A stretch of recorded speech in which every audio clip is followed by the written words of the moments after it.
Good morning, students.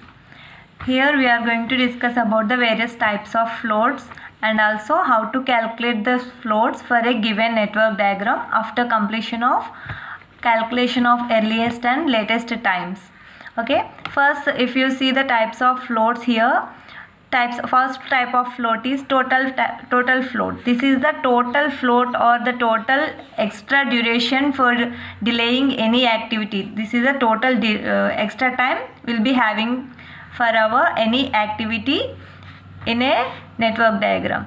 And next, coming to this free float, if you see, this free float will be a float available for any event or any activity without delaying the succeeding activity. Succeeding activity means the activity which is coming next to this current activity. Without delaying that succeeding activity, how much duration we can delay that activity will be given by this free float. Next, coming to independent float. Independent float will not going to disturb any activity. That means for our current activity, either your preceding activity or the succeeding activity, without disturbing those succeeding and preceding activities, how much duration you can delay your current activity will be given by this independent float. And next, last one is interference float. Interference float means the difference between the total float and free float. It will be given as it will be equals to slack of your head event. So here this float will be in the total float will be including entire float available for any activity, right? So free float will be active float which will not going to disturb any succeeding activity. So that remaining activity float, how much will be having in the total float will be given by this interference float. These are the four major types of floats will be having. So next, there are some formulas given for these types of floats. Total float is latest finishing time minus earliest starting time minus duration, and that will also equals to total float equals to free float plus interference float. So here, what is the latest and earliest times? How we can calculate means for any given activity. For example, activity A will be having starting event and ending event, right? So here we'll be calculating the earliest starting time, latest starting time, earliest finishing time and latest finishing time for any activity. Using the forward pass and backward pass method, we have calculated all the earliest and latest possible times for the given network. So from this we can directly calculate this total float. Latest finish minus earliest start minus this t will represent the duration of this particular activity, minus t will get the total float of this activity. Similarly, for our free float, if you see, that will be total float minus Sj. Sj is slack of the head event. Slack of the head event is what? Here for our activity will be having, we are representing with an arrow, right? For at the head side will be having one event. So for this event, how much slack will be having, slack or float? That means LF minus EF we have to do. The difference between latest finishing time and earliest finishing time will be given as the slack of the head event. Similarly, if you got the slack of the tail event, you need to subtract this latest starting and earliest starting times. So from here, within our total float, if you subtract this slack of the succeeding activity, or this will be slack of the head event, will get the free float. Also, you can use this formula, earliest finishing minus earliest starting minus duration. This also you can use for calculation of free float. Similarly, for your independent float, there is a formula, earliest finishing minus latest starting minus duration. You will get some independent float. It will not going to disturb either your starting event or either your preceding event or succeeding event. And next, interference float. Interference float will be it will be a extra float. That means within our total float we are going to subtract our free float. This extra float will be given as the interference float, that will also be equals to slack of the head event also.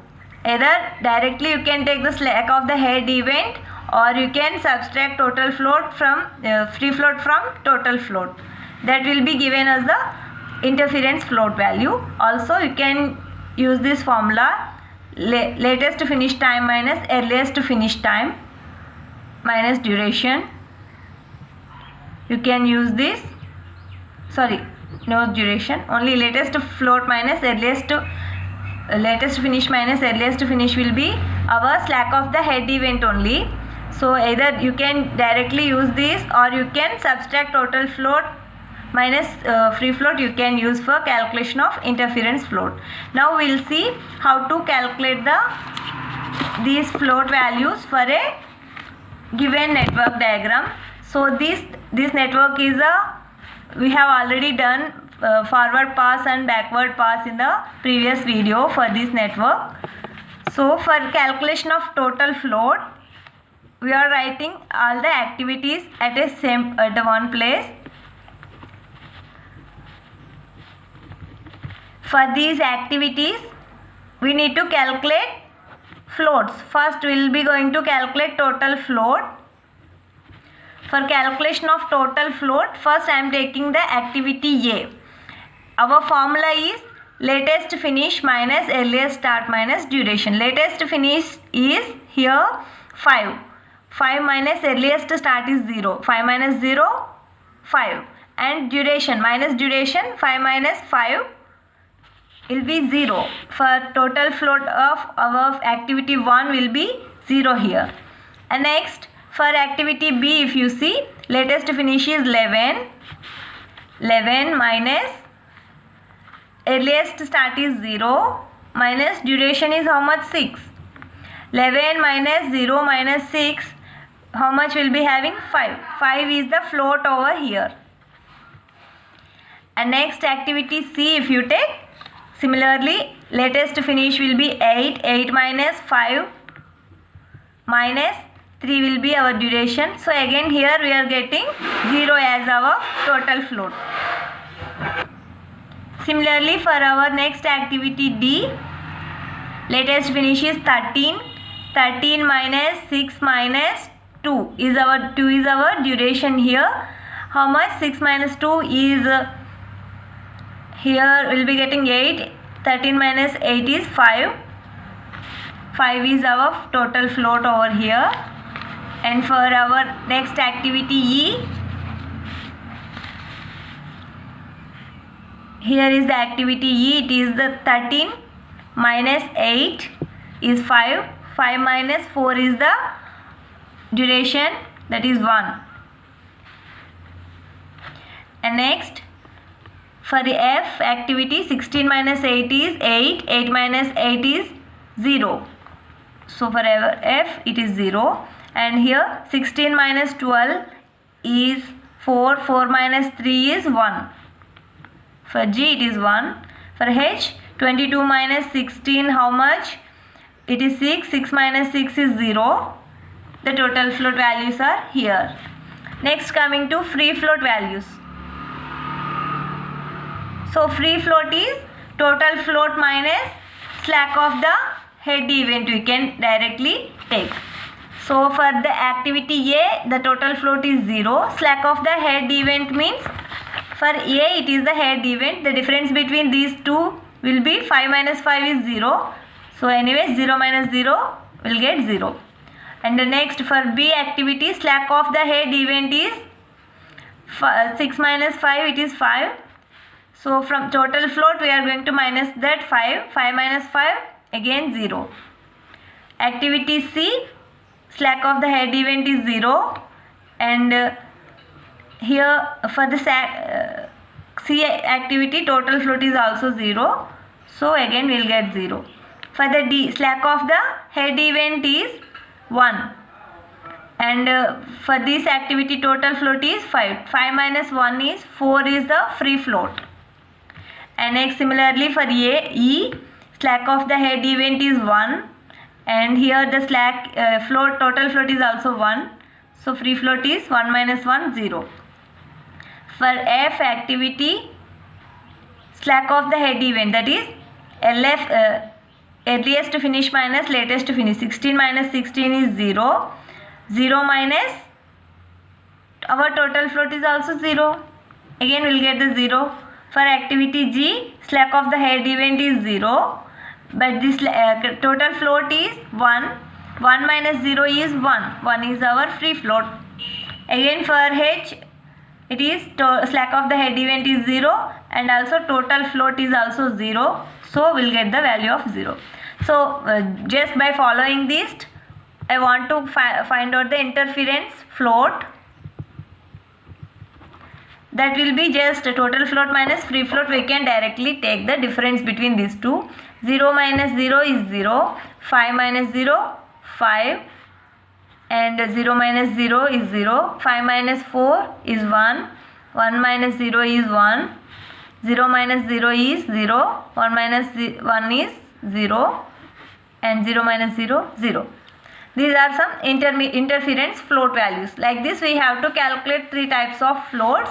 And the last one is independent float.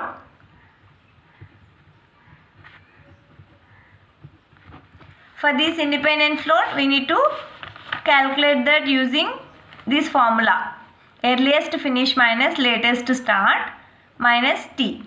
So for our any activity, first we'll start with the activity A.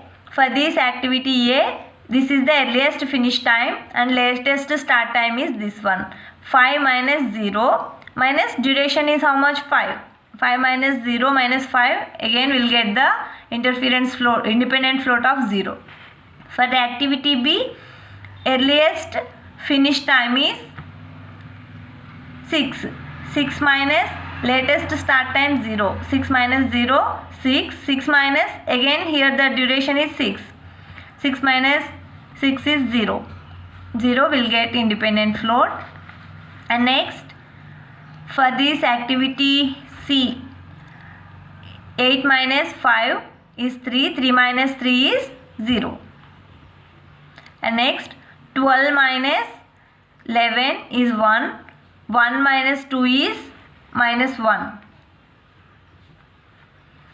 And next, for the activity E, 12 minus 8 is 4. 4 minus 4 is 0. And also, for the next activity it is F. 16 minus 8 is 8. 8 minus 8 is 0.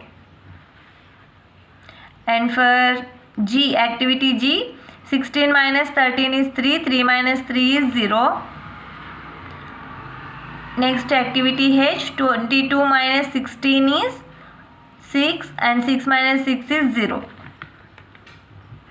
So these are the independent float values. Here it is negative, means the independent float is negative, means that is a supercritical value we can identify. In this way we have to calculate the float values for a given network diagram. So this is the network diagram which we have done the forward pass and backward pass to calculate earliest and latest timings for a given network, and also these are the float values for the network finally we got. This is how we need to calculate the floats.